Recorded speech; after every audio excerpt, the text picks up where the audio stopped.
Hey y'all, so recently Coi Leray just dropped her album Coi, and it had a lot of people talking. Not really so much about her music, but the fact that a lot of people didn't even know she dropped an album.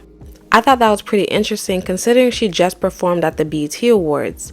Like, she did a whole performance at an award show and people didn't even know her album dropped, which doesn't even sound right. Now from what I see, Coi has the Latto effect. Both received a top 10 single, Coi with Players Club sample beat and Latto with the Big Energy sample, a big song followed by a ton of radio play, Instagram and TikTok popularity, live performances, and nostalgia.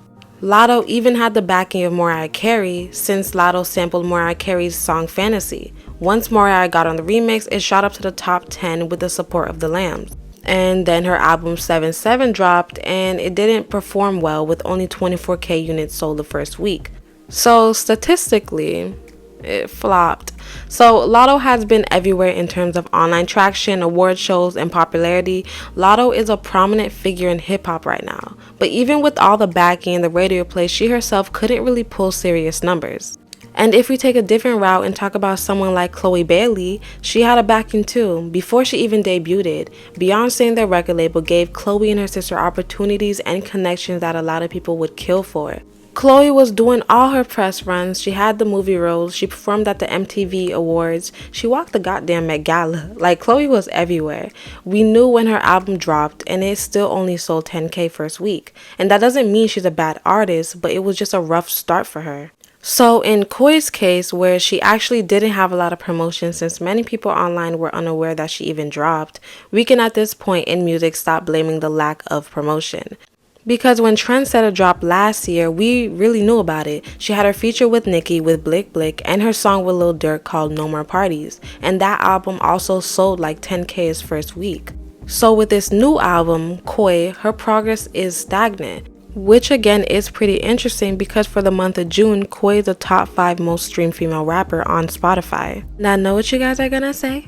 Nobody even buys albums anyways. Which is kind of true, yeah, but album sales will never equate to what it used to be 5 to 10 years ago. But it's not like people aren't making numbers anymore with album sales equating to streamed songs. Don't forget the RIAA declared that one album sale equals 10 song downloads or 1,500 song streams. So you're the top 5 most streamed with over 30 million monthly listeners, but your album still sold less than 15k its first week. The math ain't mathin'. Not just Coi, but with the ladies I'm speaking about. Whether you have the promotion or not, we need to take a look at the bigger picture. These ladies didn't have a fan base.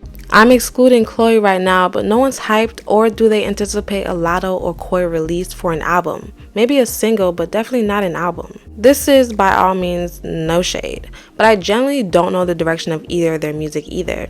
With Latto, one moment she's making pop music, then the next moment she's in the hood trying to make drill music. With Coi, I'm not really too sure either. The majority of her songs were like sampled beats that were like 2 minutes long. Her album wasn't bad, but she definitely has a few things she has to work on. I just feel like instead of trying to make a bop and then a bop and another bop, bop, bop, sit down and ask yourself, do you like the song? Like, do you genuinely like the song? Don't think, oh, does TikTok, you think this is good for TikTok? No, fuck TikTok.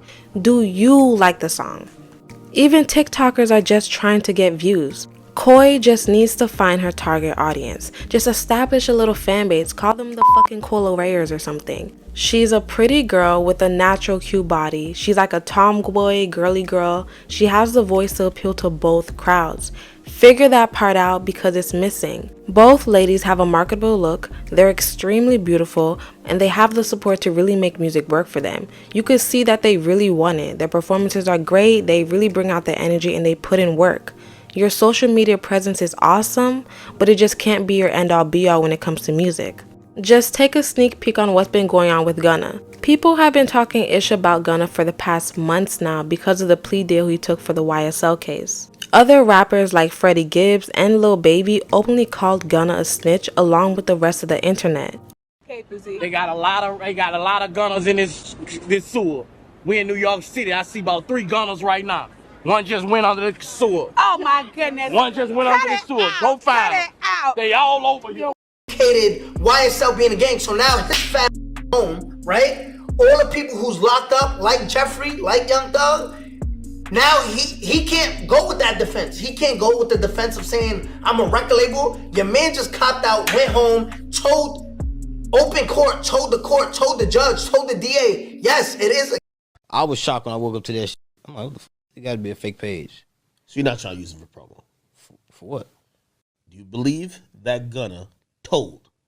That man, I don't sit up and play games, man. That man told. You should have went in there and kept your mouth closed. I never, like, unfollow. I don't know. I never, like, why I didn't, I don't know. I just don't take Instagram and all that shit type serious. But if you a rat, you a rat. And if you rewind this clip a little bit, I looked into the camera and I told you, if you a rat, I hate you. Because I love Thug. And it really sucks that Gunna and Baby are possibly not in cahoots with each other, since they definitely dropped one of the best collab albums together. Gunna's situation is Gunna's situation, but some of y'all gotta be realistic. Not a lot of people want to be a millionaire in jail, especially when the DEA has been building a case like this for years now. When Young Thug was initially arrested on May 9th of 2022, he was charged with 1 count of conspiring to violate the state's RICO and participating in criminal street gang activity. After a search of his home following his arrest, Young Thug was also charged with an additional count of participating in street gang activity, 3 counts of violating the Georgia Controlled Substance Act, possession of a firearm while committing a felony, and possession of a machine gun. Those charges were later wrapped into the RICO indictment. Over 8 counts added on when he was arrested. Most likely, Thug was gonna go to jail for something anyways. Gunna made a statement to ABC News and stated that he has chosen to end his RICO case with the Alford plea and end his personal ordeal by publicly acknowledging his association with YSL. He also made sure to clarify that he did not cooperate with the prosecutors and would not testify in the trial against Young Thug. Gunna's own lawyer even stated himself on the behalf of Gunna that Gunna's deal with the DA won't impact the YSL trial, nor have his attorneys preferred the information on his behalf. What was said at his Alford plea hearing was solely to resolve his own case. It cannot be used by the prosecution against Young Thug or any defendant. So, with that being said, what exactly is with all the smoke? The whole ordeal is funny because, like, what did you guys want Gunna to do? Sit in jail for the next 5 years for the sake of the streets that y'all are not in? Gunna is doing what's best for himself and his career. He took a plea deal, but it cost him his connections in the industry, well, some of them, and hurt a piece of his reputation in the process. But what's online sometimes ain't even real. All the backlash he's been getting, but he still managed to debut number 3 on the Billboard 200, selling 84K first week. Somebody's lying. I guess they really ain't that mad. Who's really mad at Gunna? His online popularity has been on a swift decline, but the people, like actual people, aren't really that pressed. Did it hurt his album sales? Most definitely, but he still did better than the majority whose online image isn't scrutinized every day. Gunna has fans and he's actually dropped albums that has good songs. People know Gunna's gonna bring the heat regardless. He delivers back to back with each album drop. He drops every year since 2017 and his music isn't mid. So in terms of online likeness, he's a flop, but in terms of streams and people turning on Gunna's music, he's winning. I think with this, a lot of people are beginning to realize that your social media presence is only going to take you so far. They're killing it on stage though, but the music just needs to do a little more than what we're getting. And to end that off, I say that with love. Well, thank you guys for tuning in, and make sure you like and subscribe and let me know what you think down below. Toodles, guys.